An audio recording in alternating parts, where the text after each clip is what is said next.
안녕하세요. 스타벅스 도쌤입니다. 자, 오늘은 제 문제은행을 이용하시는 분들이 굉장히 많으셔서 자료를 이용하실 때 한 번쯤은 제가 만든 의도를 좀 알고 이용하시는 게 좋을 것 같아서 이 영상을 준비하게 됐고요. 초등학생이나 중학생들이 중학교 과정 많이 이용하시죠. 근데 여기서 이제 제가 만든 의도랑 좀 다르게 또 이용하시는 분들도 있을 것 같아서 그런 부분들을 좀 자세하게 설명드리는 시간을 좀 가지려고 합니다. 그 중에서 오늘은 중학교 과정을 제가 어떤 구성으로 지금 만들고 있는 건지 먼저 설명을 드리는 시간을 갖도록 할게요. 자, 중위 자료실 보시면 중위 연산 자료실이 먼저 있고요. 그 다음에 쌍둥이 문제 자료실이 있죠. 그 다음에 취약 활용 골라 풀기가 있고요. 그 다음에 제가 실전 중과 테스트 올리는 그런 탭이 있어요. 자, 2학기 과정들도 비슷한 순으로 아마 자료들이 다 채워질 거예요.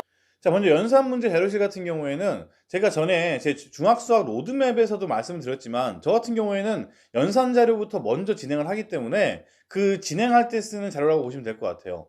그래서 기초 기본 정도밖에 없어요. 심화 같은 경우에는 이제 쌍둥이 문제나 이제 실전 문제에서 좀 포함이 될 거기 때문에 일단 여기에서는 좀 아이들이 좀 연산에 좀 익숙해질 수 있는 어떤 문제를 좀 구성하려고 했었고요. 중학교 1학년 과정에서 연산은 제 1번부터 6번까지 이렇게 이 6개가 끝이거든요. 그리고 정수와 유리수 계산 백문항 기초로 났고 기본 났는데 들어가 보시면 보통 한 3회차? 좀 많이 가도 4회차 안에 다 기초는 끝나게 돼 있어요. 이런 기초 문항을 풀 때 1, 2, 3, 4, 5회 해가지고 순서대로 있으니까 이게 다 풀어야 된다고 생각하시는 분들도 꽤 있으신데 그건 아니고요, 절대로. 기초 같은 경우는 1회차나 2회차 정도에서 끝나는 경우도 굉장히 많아요. 그래서 이걸 다 풀라고 말씀드린 건 아니고 근데 제가 또 가르쳐 보다 보니까 이런 부분들이 또 굉장히 또 많이 오래 걸리는 친구들이 있어요. 그리고 제가 좀 충분하게 좀 양을 주고자 500문항 가까이 만든 거지 이거를 뭐 다 1, 2, 3, 4, 5회를 다 풀어야 된다 이런 건 절대 아니에요. 뭐 풀 때도 마찬가지예요. 아이가 좀 100문항을 한 번에 다 풀리시려고 하고 타임어택으로 몇 분 만에 풀어야 되냐고 물어보시는 분들 꽤나 많으신데 그런 용도로 만든 게 아니고요. 일단 이거는 아이가 어떤 식연습을 해야 된다거나 아니면 좀 빠르게 확인만 좀 하고 싶으실 때 뭐 고학년 같은 경우에는 중이나 중3이 뭔가 연산을 하는데 정수 연산이 늘어가지고 좀 점검해봐야겠다 이러신 분들 계시거든요. 그러신 분들 같은 경우에는 뭐 홀수법만 풀던가 짝수법만 풀던가 해서 빠르게 아이가 어떻게 풀어나가는지 좀 확인하는 그런 용도로 사용하시는 게 바로 이제 연산 문제 자료실에 있는 문제들이라고 보시면 될 것 같아요. 저 같은 경우는 이게 지금 커리큘럼이기 때문에 제 커리큘럼대로 그냥 그대로 올려놓은 거예요. 제가 사용하는 그대로. 그래서 연산 문제 자료실 같은 경우에는 100% 회차 수를 기준으로 다 풀 필요는 없다라는 걸 좀 명심하셨으면 좋겠고 필요한 부분에 대해서만 적용을 시키는 거예요. 아이가 너무 거의 500문제 가까운 양인데 이거를 지금 한 번에 막 아이한테 막 주시면 안 돼요. 그러시면 이제 아이가 좀 질려할 수 있으니까 그런 부분들 충분히 감안하셔서 조절하시길 저는 추천드리고요. 연산 문제 자료실 이용하실 때 또 하나 알고 계시면 좋은 게 뭐냐면 이렇게 제가 연산 문제 만들어 거 보시면은 아이들이 쭉 풀고 나갈 거 아니에요? 이거를 풀 때 여기 유형들이 있어요. 이 유형들이 같은 유형들이 이렇게 있죠. 같은 유형들은 점프를 하면서 넘어가도 상관이 없는 것들이에요, 사실. 근데 이제 아이가 이거를 처음부터 다 풀게 했다. 근데 뭐 빨리 풀었다 하면 상관없는데 좀 많이 지루해 한다. 그러면은 한 두세 문제씩 점프해도 상관이 크게 없고 이 유형들만 빠지지 않게 여기 보시면은 곱셈과 나눗셈이 혼합된 경우에 기호 생략 있잖아요. 여기도 보면 이 페이지가 다 이거거든요. 그다음에 여기 보시면 이제 유형이 바뀌어요, 이렇게.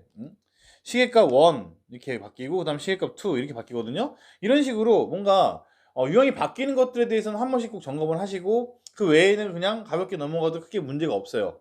근데 이제 이런 것들이 좀 빠르게 안 되거나 좀 식연습이 안 되는 친구들 같은 경우에는 이 부분에서 좀 기본 문제들에서 식연습도 같이 시키면서 가는 걸 저는 추천을 드리는 거죠, 아무래도. 실제 이제 시험 시간이 모자랄까봐 이렇게 연산 연습을 하면서 빠르게 풀리시는 분들도 계신데 실제 시험에서 우리가 속도를 좀 빨리 낸다는 것은 아이들이 문제를 딱 보게 되면 문제를 먼저 읽고 그다음에 그 문제를 이해한 다음에 개념을 어떤 걸 쓸지를 확인하고 그다음에 로직을 짜고 문제 연산에 들어가는 거잖아요. 그러니까 이런 과정들이 빨라져야 되는 거지 연산만 딥다 빨아봤자 소용이 없어요. 그러니까 연산만 엄청 빠르다고 해서 시험 문제를 빨리 푼다 이렇게 생각하시면 절대 안 되고요. 시험 문제를 빨리 푼다는 것은 저희가 읽는 과정과 그다음에 식을 구성하는 과정 그다음에 그걸 풀어내는 과정까지 해서 이 세 개가 굉장히 빠르게 연결되는 과정이 문제를 빨리 푸는 과정이기 때문에 연산 연습을 시키실 때는 정확성과 그 식 연습에 좀 더 포커스를 맞추시는 걸 저는 추천드립니다. 다시 한번 말씀드리면 연산 자료실 문제들은 1회부터 마지막 회까지 다 순서대로 푸는 게 아니에요. 그냥 아이에 맞춰서 좀 버겁다 양이 그러면 뭐 짝수 번호만 풀던가 뭐 홀수 번호만 풀던가 해도 크게 문제가 없고,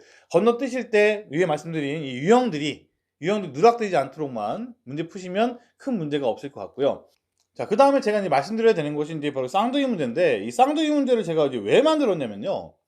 제가 이제 아이들을 많이 가리키다 보면 중학교는 유형서를 사용할 수밖에 없어요. 중학교 같은 경우에는 보통 내신 시험에서 유형서 문제들이 거의 이제 그들 베껴 나오다시피 하는 곳이 많기 때문에, 그럴 때는 이제 유형서에서 저희가 이제 뭔가 반복적으로 연습을 할 필요가 있는데, 그래서 준비한 것들이 쌍둥이 문제인 거죠. 저희 쌍둥이랑 유사 문제를 올릴 때 이 쌍둥이 문제들 같은 경우에는 활용하는 방법이 두 가지가 있어요. 첫 번째는 본교재인 센수학을 먼저 풀고, 그 다음에 푼 거를 바탕으로 이제 시간이 좀 지났는데 다시 한번 이제 검토하려고 봤더니 뭐 새로운 문제집을 사서 다시 풀기에는 좀 애매모호하거나, 아니면은 어떤 한 일부분만 약한 친구들이 있어요. 그 일부분 약한 부분들만 문제를 풀기 위해서 새 책을 사기엔 좀 부담스럽기도 하잖아요. 그래서 제가 이제 일부러 단원별로 다 쪼개 놓은 거고요. 그걸요. 그렇게 이용을 하시면서 풀었던 본 교재를 다시 한번 서포트한다, 이런 개념으로 저는 쌍둥이랑 유사 문제를 제가 올려놓은 거기 때문에 그렇게 이용하셔도 되고요. 제가 모든 교재를 다 이렇게 만들기는 힘드니까 쌤 같은 경우에는 상문제 제외한 거와 상문제, 그 다음에 뭐 C단계 이렇게 좀 더 세분화해서 만들어 놨거든요. 그 만들어 놓은 이유는 그냥 보통 쌤을 풀려보면은 어떤 친구들 같은 경우에는 대표 유형을 풀다가 쭉 중문제까지 잘 풀어놓고 상문제가 항상 유형 맨 마지막에 있죠. 그러다 보니까 이 문제에 턱 걸리니까 이제 약간 풀기 싫은 거죠. 그래서 진도를 많이 못 빼는 그런 친구들, 그런 친구들이 꽤나 많아요. 그런 친구들을 위해서 저 같은 경우에는 상문제 먼저 제외시키는 거죠. 제외시키고 얘를 풀어봐라 라는 개념으로 제가 놓은 거기 때문에, 센수학을 본교재로 사용하고 있는데 아이를 풀려보니까 진도를 나가는데 상문제 때문에 딱 걸려서 아이가 좀 의욕이 사라진다던가 좀 진도를 빼기 힘들어진다던가 이런 상황이 발생했을 때는 저는 오히려 쌍둥이 문제에서 상문제가 없는 요 부분부터 좀 저는 풀었으면 좋겠다라는 마음에서 두 번째는 이렇게 이용하시면 될 것 같아요. 자, 유사 문제 같은 경우에는 이 쌍둥이 문제는 아까 같은 문제라고 했죠. 숫자만 바꿔놓은 문제인데, 유사 문제 같은 경우에는 이 쌍둥이 문제에서 같은 유형, 말 그대로 유사한 거죠. 유사한 유형. 근데 이 범위를 크게 벗어나지 않는 그런 문제들로 구성을 했기 때문에 문제 양도 제가 보시면 아시겠지만 지금 101문제로 놨어요. 그러니까 기존에 있던 센수학에 있는 문제들보다 양이 더 많죠.